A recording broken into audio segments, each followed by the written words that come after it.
அருமையானவர்களை, இந்த நாளிலும் அவனுடைய வார்த்தையை நம்மிடத்திலே கொண்டு வருகிறேன். தேவனை பற்றிய ஒரு சரியான வெளிப்பாடு நமக்கு இருக்கணும். அது இருந்துச்சுன்னா, எனக்கு ஏன் ஆண்டவர் இது கொடுக்க மாட்டாரு, எனக்கு மட்டும் ஏன் இது நடக்க மாட்டேங்குது, அவங்களுக்குலாம் நடக்குது, இப்படி கேள்விகள் நமக்கு வராது பாருங்க.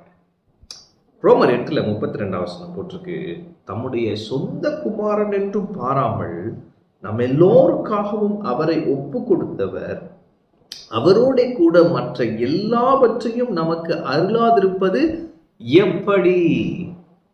அப்ப பிதாவை குறித்த ஒரு வெளிப்பாடு வருகிறது. என்னன்னா, தன்னுடைய சொந்த குமாரனையே, ஒரே பேரான குமாரனையே நம்ம எல்லாருக்காகவும் அப்படியே கொடுத்தாரா.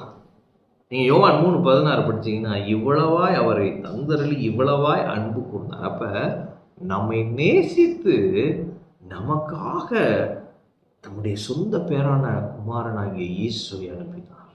அதன் மூலமாய் அவருடைய அன்பை வெளிப்படுத்தினார். நமக்கு தகுதியே இல்லை, ஆனால் இயேசுவை நமக்கு அனுப்பினார்.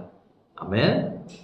என்ன போட்டிருக்கு? அவரை கொடுத்தவர் மற்ற எல்லாவற்றையும் அருளாதிருக்கிறது எப்படி? அப்படி என்று சொன்னால், எப்பா ஹையஸ்ட் காஸ்ட்லியஸ்ட் விலை மதிப்பு அற்ற அல்லது விலை மதிப்பு உள்ள அல்லது விலை மதிப்பே சொல்ல முடியாத அளவுக்கு இருக்கிற அந்த பெஸ்ட் குமாரனே எனக்காக கொடுத்துருக்கிறாருன்னா, மற்ற காரியத்தை கொடுக்க மாட்டாரா என்ன?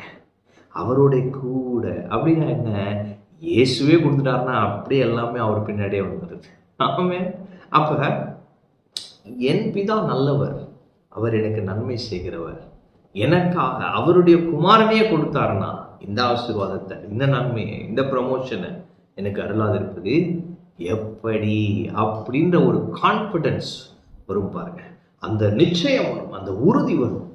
அப்படி வரும் பொழுது நம்ம சூழ்நிலையை பார்த்து பேச ஆரம்பிக்கலாம். இன்னைக்கு நம்ம சூழ்நிலையை பார்த்து பேசாம சூழ்நிலையை பற்றியே பேசிட்டு இருக்கோம். எனக்கு ஏன் இது நடக்க மாட்டேங்குது, எனக்கு ஏன் இப்படி நடக்குது இல்லை. ஆனால் அதுக்கு பதிலாக தேவன் பெரியவர், அவர் பெரிய காரியங்களை செய்கிறவர், எனக்காக அவருடைய குமாரனை அனுப்பி இருக்கிறார், எனக்கு இந்த நன்மையை கொடுப்பார் என்று சூழ்நிலையை பார்த்து பேச ஆரம்பிப்போம். அப்படி சூழ்நிலையை பார்த்து பேசுறப்ப என்ன நடக்குது? சூழ்நிலை மாற ஆரம்பிக்கிறது. அவன் அப்ப ஒன்றை புரிந்து கொள்ளுங்க, இன்னைக்கு பிதா இயேசுவையே நமக்கு கொடுத்திருக்கிறார். அவரோட கூட எல்லாமே இருக்கிறது பாருங்க. இயேசு நமக்காக பாவமாக இருக்கிறாரு, சாபமாக இருக்கிறாரு. அப்போ அதுக்கு தேவையான ஆரோக்கியம் நமக்கு வந்துருச்சு, செழிப்பு நமக்கு வந்துருச்சு, தேவையான எல்லாமே வந்துருச்சு பாருங்க. அப்போ இந்த இயேசுக்குள்ளாக எல்லாமே நமக்கு இருக்கிறது.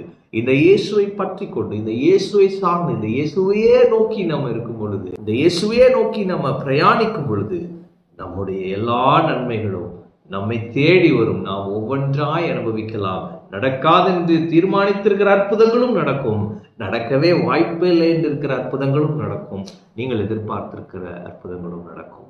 எனவே பிதாவை குறித்த சரியான வெளிப்பாடு இருக்கட்டும். பிதாவை குறித்த சரியான வெளிப்பாடோடு இந்த நாளை எதிர்கொள்ளுங்கள். உங்கள் சூழ்நிலையை எதிர்கொள்ளுங்கள். உங்களுடைய சூழ்நிலைகளை பார்த்து பேச ஆரம்பியுங்கள்.